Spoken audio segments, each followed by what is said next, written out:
যে রাষ্ট্রকে ফ্যাসিবাদী সরকার জনগণের বিরুদ্ধে ব্যবহার করেছিল, বিএনপি এখন সেই রাষ্ট্রকে জনগণের কল্যাণে ব্যবহার করছে বলে মন্তব্য করেছেন তথ্য ও সম্প্রচার মন্ত্রী জহিরুদ্দিন স্বপন।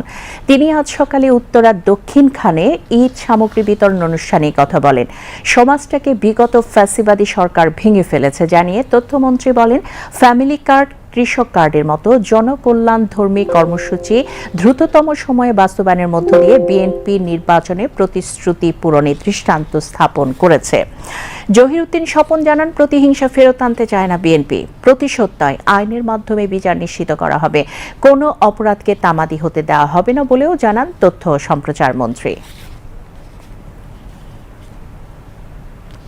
ক্ষমতা এবং জনগণের বিশ্বাসকে যারা ধারণ করতে পারে না, তাদের পরিণতি কোথায় গিয়ে দাঁড়ায়, পলাতক প্রধানমন্ত্রী এবং পতিত সরকারের যে অপমান, তা কিন্তু আমাদের সামনে একটি দৃষ্টান্ত। যেই রাষ্ট্রকে তিনি জনগণের বিরুদ্ধে ব্যবহার করেছেন, সেই রাষ্ট্রকেই আজ আমরা জনগণের কল্যাণে ব্যবহার করতে চাচ্ছি। আমরা প্রতিহিংসাকে ফেরত আনতে চাই না। আমাদের উপরে এত নির্যাতন কিন্তু কোথাও না কোথাও শেষ হতে হবে।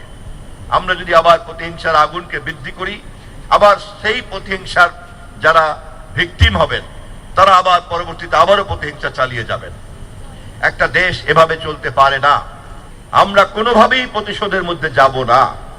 আমরা সমস্ত কিছুকে আইনের মধ্যে নিয়ে যাব। আবার একই সঙ্গে এটা খুব পরিষ্কার, আমরা কোনো অপরাধকে তামাদি হতে দেব না।